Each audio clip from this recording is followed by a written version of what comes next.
I'm Josh Muccio. This is The Pitch, where startup founders raise millions and listeners can invest. The pitch for Kinometrix is coming up right after this. Pitch number 2, Kinometrix. Need a better clapper here. We've all heard the horror stories of people going into the hospital for one reason and ending up with a whole new issue that could have been avoided. These preventable harm events should be preventable, right? That's what Davina Desai thought too. When I first met Davina, it felt like she wasn't trying to impress anyone. She didn't have your classic bold pitch with a billion-dollar vision and a riveting personal backstory. But she had something else, a quiet confidence that made me feel if there's ever a person to solve this problem, it's her. Today, Davina is pitching Cyan Banister, Mac Conwell, Ben Taft, and Elizabeth Yin. Nice to meet you, Davina. Hi, I'm Davina Desai. I'm the CEO of Kinometrix. We like to think hospitals are a safe place for patients, a place for them to heal. In reality, hospitals are extremely dangerous, with 1 in 4 patients experiencing some sort of adverse event.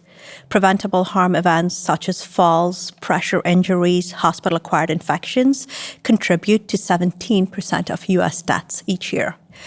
Over 1 million patients fall in hospitals each year, and that costs U.S. hospitals over $35 billion. That's where Kinometrix came in. We began with trying to solve the problem of hospital falls from a risk assessment standpoint. How they currently risk assess patients is manual. It's antiquated, and it's additional documentation for nurses, inaccurate and subjective.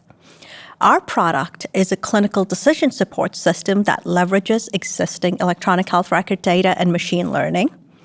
So far, we've developed our entire platform, and we've also developed our fall risk assessment product on the platform. We have all the APIs connecting it to any electronic health record in the U.S. We have 3 signed letters of intent, as well as 2 large contracts in process with health systems that have some international presence as well. We are currently raising a $1.5 million round, from which we've already closed a little over $1.2 million. Thank you. Congrats. Yeah, Thank you. So help me understand this fall risk assessment, right? So what does that mean? Does that mean after I've had a surgery, it assess my levels of falling, or does it assess like the infrastructure of the hospital? Explain to me what that means. So anytime you're hospitalized, the hospital is required to risk assess all adult patients for falls, because falls are considered to be preventable never events. Hospitals also don't get reimbursed for any care resulting from a fall. That's why they proactively are required to assess patients for falls. How they currently do it is a checklist. The nurse has to manually complete the checklist at least once per shift.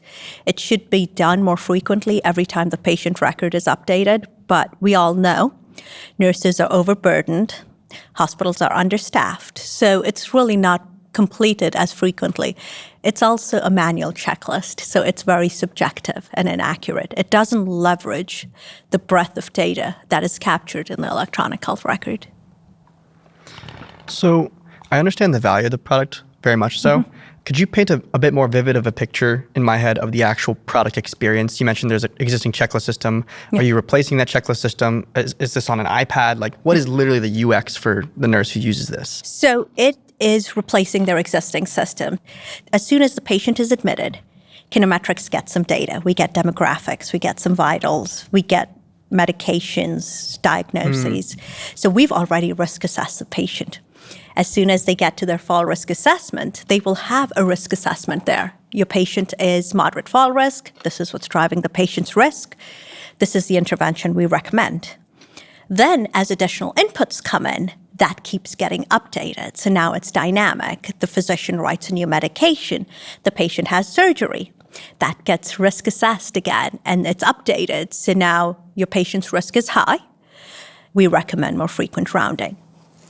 So if you increase fall risk, you're not allowed to go to the bathroom or walk any place without a nurse coming and assisting you. So that increases staffing in a hospital. Are they prepared to increase their staffing potentially? So that's what we're trying to change. Not every patient's fall risk requires a nurse to come and take you to the bathroom. Okay. Certain fall risks are driven by behavior. So those patients benefit more from remote video monitoring or a sitter in the room.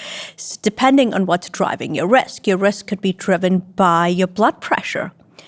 That doesn't require additional staffing. That requires a medication to address your blood pressure. So we're truly trying to help them optimize their current resources and deploy them to the right patient.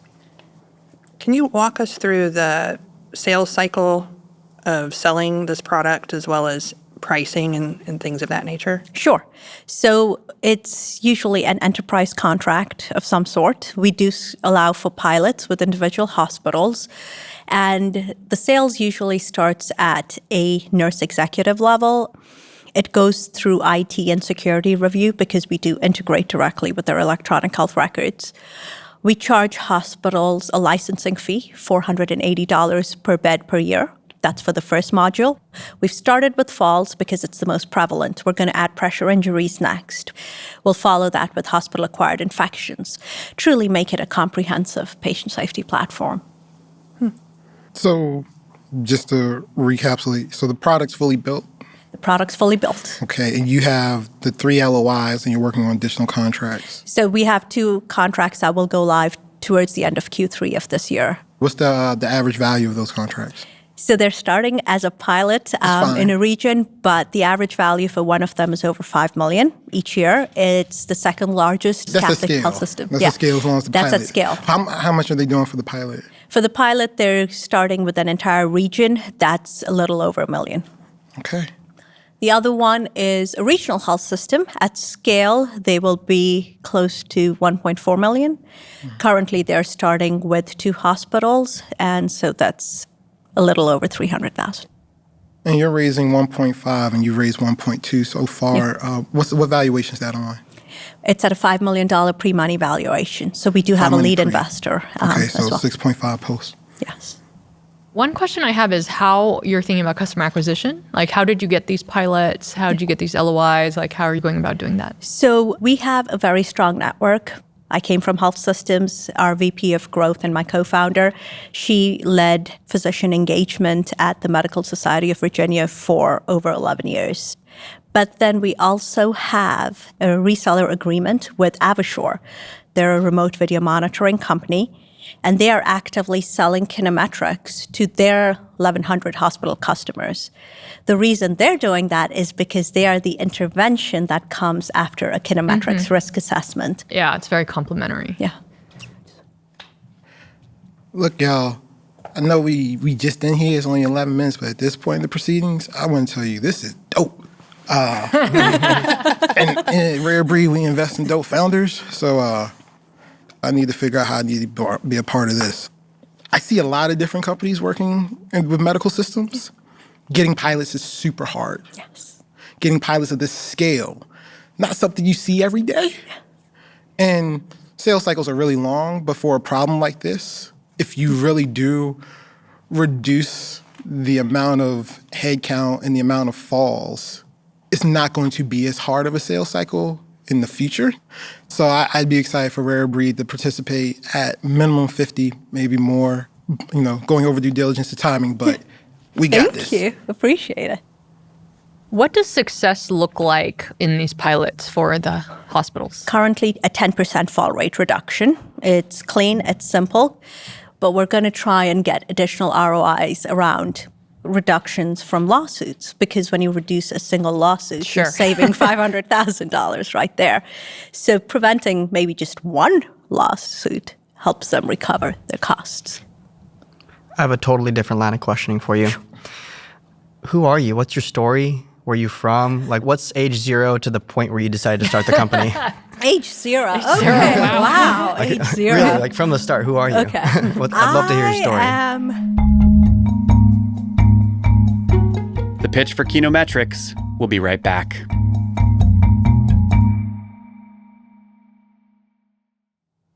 Who are you? What's your story? were you from? Like, what's age 0 to the point where you decided to start the company? Age 0. Okay. zero, wow. Wow. Age 0. Really, like from the start, who are you? Okay. I'd love to hear your story. I'm an immigrant founder. I moved here from Kenya when I followed an older sibling to the US to go to university. Then I got into dental school, chose not to go to dental school. It wasn't for me. I tried it. It just, Teeth are not that interesting. well, not being in someone's mouth for 8 hours a day is not that fun. Yeah. And instead went and got my master's in epidemiology. I just enjoyed understanding health from a population standpoint, worked at 2 different health systems, and Kinometrix stemmed out of my last job. Why make the jump? Because there was a need, and I experienced an event, similar event. So it was just a desire to change something that I saw on a daily basis. I worked with nursing significantly on their workflows. And every time there's a fall, you then do root cause analysis and you go into it, only to realize, well, the risk assessment said high or said low. So everything that came resulted from the risk assessment. Your intervention is probably phenomenal, but if your risk assessment is not great, then there's no point of having the best interventions. So that's how Kinometrix came about. And what's your ultimate ambition with the company? 10 years from now, 5 years from now, whenever in the future, this thing is fully realized, what does that look and feel like to you? 5 years from now, I think we are probably going to be bought out by some medical device, either remote video monitoring, someone that wants that software solution that plugs and plays for their product. Very nice. When did you start this business? 2021 is when I started developing it. Okay. Cyan, you've been really quiet. Yeah, well, I really, really love what you're working on. The big thing for me actually was the answer that you gave about being acquired. I look for companies that are going to be around for 10, 15 years that are aiming for sort of a moonshot outcome. And that's the problem with venture. It doesn't mean that that's a wrong approach. It just means that I'm a venture capitalist and that's what I look for. And so for that reason, I'm out. I understand. Yeah. We're being realistic. We realize they're much larger players. And then Don't be realistic in front of investors. It doesn't help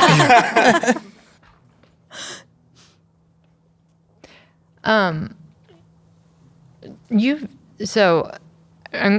Is it okay if I can be an asshole for a moment? sure, go for it. You've been around for 3 years. Yes. And you are just starting with your first pilot. Yes. Tell me a little bit about that journey of getting to that first customer. It's the product development piece that takes long. A lot of solutions out there, especially in healthcare, use synthetic data. Synthetic data does not mimic a true patient. What we wanted was actual patient data to build the platform. We built our platform using 3 million inpatient records. Getting actual inpatient records is a painful process, and that took a great amount of time, which is why we're just getting started with the pilots. Also, the sales cycle. It's a hospital sales Yes. cycle. I know. So we realize that we're selling into the hospital, but then we're sticky because we're integrating into their process. So they're not going to come back 5 years down the road and say, oh, we'll go back to doing this manually. It's just something that once it's integrated, it stays there for a while. What does it take for you to onboard them? Like just from a resourcing perspective? So 20 hours of their IT team or their informatics team to get all the data models mapped appropriately. And then we just tested, run data, and we're able to go live. Interesting. What's the holdup? You're stewing over something. What are you stewing over, Elizabeth? Yeah, I'll just put all my cards on the table.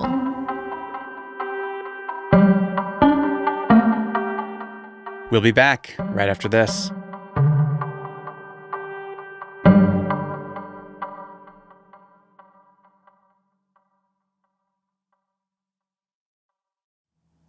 What's the holdup? You're stewing over something. What are you stewing over, Elizabeth?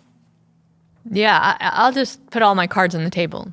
So I very much believe in this problem. I love your background. Normally, a long sales cycle would bother me, but you're actually 3 years in, so that is in many ways to my benefit. Part of the bet would be around, once you get these folks going, can your pipeline be primed at this point, and you can just keep on just selling, right? Yeah. That's what I'm wrestling with around sort of the sales cycle. Like, how long do I think it will take from this point forward? And then the other thing I'm trying to wrestle with is Cyan's point. I understand your honesty around highest probability of what could happen, a sale. It's just like something investors don't love hearing.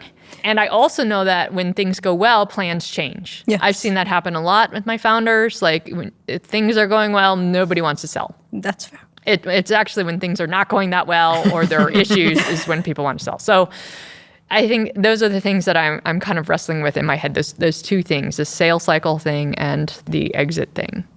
So the exit, I was just being realistic. We have investors that have asked. I hope there's an exit plan because they would like to exit. From the sales standpoint, we have a very robust weighted sales pipeline that takes us all the way through 2026.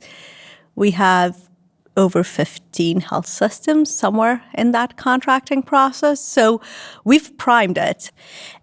From the exit, like I said, being realistic, if Epic comes in, would we fight with Epic? I'd be in for $50K on this round. Thank you. Yeah. I appreciate the exit scenario being realistic. I think is really good. I think the chance of you getting through these pilots and converting them into good, strong paying customers is really high. I think the chance of you getting to multiple million in revenue, I think is high. I think the chance of you getting bought by someone or selling a portion of your business to PE, high. For my fund model to work, realistic is not the thing we're optimizing for. It's like the unrealistic things that have some small probability of working, and you take that bet. But for that reason, I'm going to be out as well. Not a problem. Thank you. Thank you. Of course. Yeah, thank you so much. Thank you. Nice. Congratulations. Congratulations. Yeah. Congrats. So, come on up here, Josh. I just want to say, as an impressive founder who's been through a lot and is super polished and corporate, which works really well in this industry, she messed herself up when she said her exit plan, because she doesn't even know where her actual exit plan is. She's figured out an answer to say for investors, but the problem was she said she sees herself getting acquired by one of these other players in the market, but the players she was talking about aren't players that acquire companies at billion-dollar valuations. Right. And that's where she tripped herself up at. That's some coaching thing. Yeah, that's a coaching thing, and that's the part I was trying to unhear in my mind. Right? I know. Because the honest answer is she really doesn't know. Yes. Right. 100%. Yeah. I don't think it's a coaching thing. I'm not sure she has the intrinsic drive necessarily to build an unreasonably large company for an incredibly long period. Something has to be wrong with you to want to do that. So I don't know if you can coach that into somebody. I know that's kind of a hot take. Go to but the mat on that one, because I've just seen so many founders who are, I would say, pragmatic realists. And so if you ask them probably day one, what do you want to do? Oh, I would sell. But then once you get going, if you truly have product market fit, and you're also able to take money off the table, not loads, but a little bit, and you're comfortable, like, why would you give up something that's working? And I've just seen that happen so many times. Like, if this really starts working, she can get into the $1 billion. I don't want to say easily, like it still is work, but it's actually way easier to run a company with product market fit at a high level than it is to just hit your head against glass on something that's not working at seed stage. So I 100% agree with Elizabeth. I completely disagree with you, Ben. But I understand your viewpoint, because when I first got into investing as a former founder, I used a lot of my former founder lens to evaluate other founders. And I had to learn to unprogram that, because there's so many different profiles of people and founders that still make it really big, where it's like, I never would have solved that. And so I had to learn to like step back and like completely forget all the stuff I knew and start to reevaluate. People tend to over-index on the bombastic founder and less on the more measured. When sometimes the more measured founder is the one who's going to be the better operator. So like, you have to balance that. Like I hear your point, and I agree that I don't think that you have to be bombastic to build a really, really large business. You can be very calculated and level-headed, but I still think your ambition should be rooted in such, I think. I disagree. I do too, but I respect the viewpoint very much so. Yeah, I know lots of people who have it. Yeah, 100%. I think it's a good investment. I mean, I definitely do. And if she's coachable and goes for a moonshot outcome, then great. I have a hard rule. I have very few hard rules, and that's just one of them. If I hear that, I'm out. Wow. And the other one's 50-50 partnership, unless they're brothers or sisters. You hate that. Oh, hate it. You hate 50-50s? Really? Oh, yeah, I hate 50-50s. I love 50-50s. I love it. So many companies have fallen apart on me with that. Me and Lisa are 50-50. Yeah, well, you guys You should be. have been around for a long time, and you're very established. But if you just met a year ago or at a party and you were 50-50, I'm like, no. How do you resolve conflicts? Right. There's just a few rules like this, and this is just one of them. And I learned part of it Cyan's is hard rules now. they have to really convince me that this is their life's mission. Yeah. We got a split panel here. It's good. That's a good panel. I appreciate you guys rounding on my perspective. It's really good. I loved your line of questioning, Ben.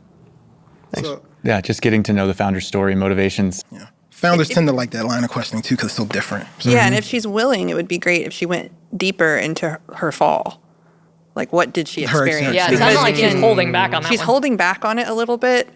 And I know that I got one of those bracelets put on me at the hospital, and it was awful because, I had to be led Same. around everywhere. It was terrible. Same. Yeah. So I get the problem, but, I think just from a storytelling standpoint, I think it would be really great if she leaned into that more. Yeah. If you guys want to reset, maybe we'll get closer to getting back on track. Yeah. Yeah. right. I was trying to help Elizabeth out here. Yeah. It's like, you're a dope founder. We're 5 minutes in. You're dope. We're done.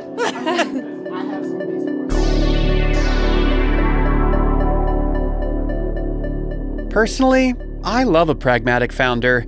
You only need to get fleeced once by a charismatic one to open up your heart to all the other founder archetypes. This pitch comes down to one number for me: $480 per bet for one product. But maybe I'm falling too hard for this deal. After the show, diligence begins. Is there idea or hope to exit early? We will probably not be an IPO company, but better suited for someone like, at this point, I'm thinking Oracle Health. I noticed on your LinkedIn that you started out as an advisor to this company. Was this started by somebody else? Oh snap. Tune in to our season finale on December 11th to hear the conclusion of this story. We're hosting a virtual watch party that night at 7 p.m. Eastern. More details to come. Some special attendees may be present. You can register right now at pitch.show/party. No offer to invest in Kinometrix is being made to the listening audience on today's show, but you can invest via the Pitch Fund. Learn more and apply to invest at thepitch.fund. Fund 1 closes to the general public on December 15th. Exciting news. Founder applications are now open for our next pitch event, January 2025 in Miami. So, whether you're a bombastic or pragmatic founder, apply to pitch at pitch.show/apply. Next week on The Pitch. We've developed the technology that takes in human voice and reports heart rate. Hold the tone off until you hear the next beep. A small practice can process anywhere from 3,000 to 10,000 phone calls monthly. And you'll get $5 every phone call? Yeah, I love competing. It's like my sweet spot. When someone says free money, I'm like, I'm right there. That's next week. Subscribe to The Pitch right now and turn on notifications so you don't miss it. This episode was made by me, Josh Muccio, Lisa Muccio, Anna Ladd, Enoch Kim, and Jackie Papanair. with deal sourcing by Peter Liu and John Alvarez.